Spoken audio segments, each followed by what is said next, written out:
উপস্থিত সমস্ত আইএসএফ বন্ধুদের বলি, আমরা আমাদের দলের জন্য যেভাবে কাজগুলো করছি আমরা সক্রিয়ভাবে কাজ করব।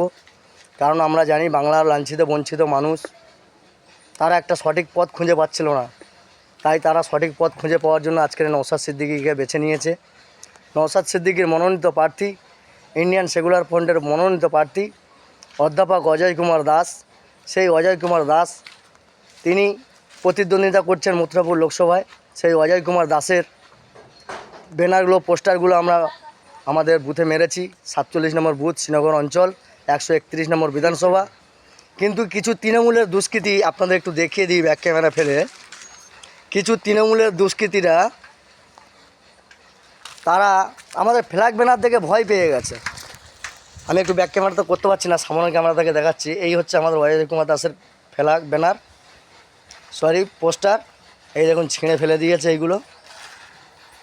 কিছু তৃণমূলের দুষ্কৃতী আছে যারা এই দলের নাম করে, দলের চাল চুরি করে খেয়ে যাদের সংসার চলে, ফ্যামিলি মেনটেন্যান্স করে, সেই সমস্ত তৃণমূলের কুখ্যাত নোংরা জঘন্য তিনুদা সেই তিনুদারা এই পোস্টারগুলো ছেড়েছে। তো যদি আমরা জানতে পারি অবশ্যই ব্যবস্থা নেব। আমরা জানতেও পেরেছি এই পোস্টারগুলো কারা ছিঁড়েছে, তাদের অবশ্যই আমরা ব্যবস্থা নেব, থানায় কমপ্লেন করব। তারা কেন ছিঁড়েছে এখানে পরিষ্কার বোঝা গেছে যে ওরা আমাদের থেকে ভয় খেয়ে গেছে। বাংলার মানুষ ওদের চায় না, বাংলার মানুষ ওদেরকে চায় না, বাংলা ওদের থেকে তাড়িয়ে দিতে চাইছে, ঘাস ফুল রাখতে চাইছে না। ওই ঘাসের মধ্যে এত নোংরা সাপ বিছু ঢুকে গেছে, মানুষকে দংশন করছে, মানুষ শেষ হয়ে যাচ্ছে। তাই সমস্ত বন্ধুদের বলবো আইএসএফটাকে সক্রিয়ভাবে করুন, আর এই সমস্ত দুষ্কৃতীদের হাত থেকে দূরে থাকুন। আপনার বাড়িতে যাচ্ছে, আপনাকে গিয়ে হয়তো হুমকি দিচ্ছে, চুমকি দিচ্ছে, আমি আপনাকে বলবো আপনি ভয় খাবেন না, কোনো মতে ভয় খাবেন না। কারণ চোরের কাজ হচ্ছে হুমকি দেওয়া, চুমকি দেওয়া।